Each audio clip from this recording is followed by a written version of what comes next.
2 days after winning the Republican Senate primary in Kentucky, the darling of the Tea Party movement, Rand Paul, is coming under some fire. Critics are seizing on remarks he made about the Civil Rights Act of 1964, and his Democratic opponent is accusing Rand Paul of promoting what he calls a narrow and rigid ideology with dangerous consequences. Joining us now is the Republican Senate candidate from Kentucky, Rand Paul. Dr. Paul, thanks very much for coming in. Good to be with you, Wolf. I want to give you a chance to explain, because there's a lot of confusion right now about precisely where you stand. I'll ask you a simple question. If you had been a member of the Senate or the House back in 1964, would you have voted yay or nay for the Civil Rights Act? Yes, I would have voted yes. So why is there all this confusion emerging right now? Give me your analysis, because you've had to issue a statement today. There have been interviews on NPR yesterday and MSNBC. Tell us what's going on. Well, first of all, Wolf, I thought I was supposed to get a honeymoon. When does my honeymoon start, after my victory? No such thing in politics, Dr. Paul. No such thing. I think you're right. I think what troubles me is that the news cycle's gotten out of control. I mean, for several hours on a major news network yesterday, they reported repeatedly that I was for repealing the Civil Rights Act. That is not only not true, never been my position, but is an out-and-out lie, and they repeated it all day long. It started with my Democrat opponent asserting this, but has never been my position.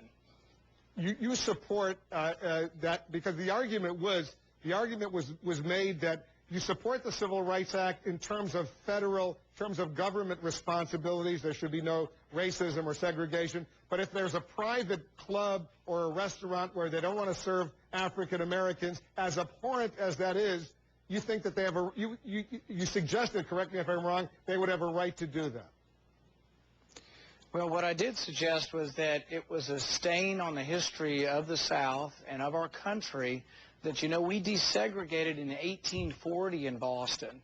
William Lloyd Garrison was up there with Frederick Douglass being thrown off trains and going through what happened in the 1960s in 1840 in Boston. So I think it is a stain on our history and something that I am sad for, and something that, if I had been alive at the time, would hope that I would have been there marching with Martin Luther King. One of our biggest county coordinators was there with Martin Luther King, attended the rallies in D.C., and considers himself to be a civil rights activist, and he takes it as a personal insult that people will say that our movement doesn't believe in civil rights. But I just want to be precise on this, Dr. Paul. I just want to be precise. Did Woolworth, the department store, have a right at their lunch counters to segregate blacks and whites? I think that there was an overriding problem in the South so big that it did require federal intervention in the 60s, and it stemmed from things that I said, had been going on really 120 years too long, and the southern states weren't correcting it, and I think there was a need for federal intervention. All right, so you clarified you would have voted yay, you would have voted yes in favor of the 1964 Civil Rights Act. Would you also have voted for the Americans with Disabilities Act? Well, I have some questions about it. I mean, the one question that comes to mind to my thinking is, let's say you have a local office and you have a two-story office and one of your workers is handicapped. Should you not be allowed maybe to offer them an office on the first floor, or should you be forced to put in a $100,000 elevator? I think that sounds like common sense, that you should be allowed maybe to give them a first-floor office.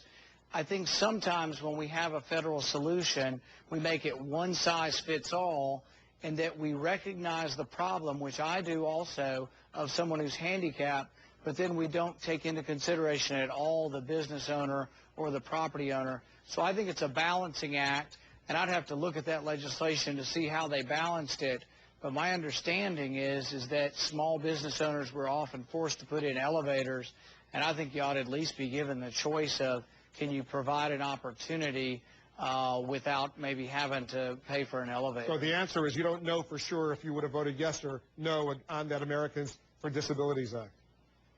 Yeah, I mean, I'd have to look at it and see. I think you do have to, it's a balancing act, and I am in favor of trying to have the workplace open. My office is open to the handicapped.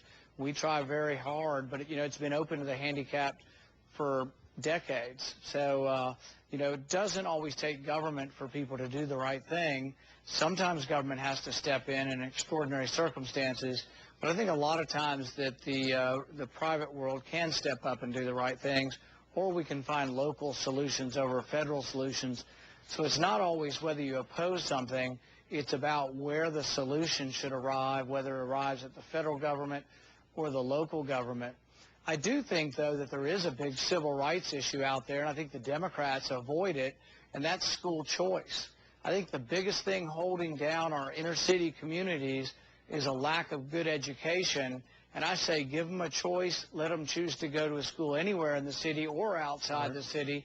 And so I think school choice is the civil rights issue of our era, and many people are saying that. I want you to have a chance to differentiate, if you want to differentiate, with your dad. I've interviewed Congressman Ron Paul on many occasions, and we've gone through all of these issues. He's a principled libertarian, as you well know. First of all, are you as principled a libertarian from your perspective as your dad? Some will say not. I call myself a constitutional conservative, which means that I believe that the Constitution does restrict and restrain the federal government, then we should be doing a lot less than we're doing.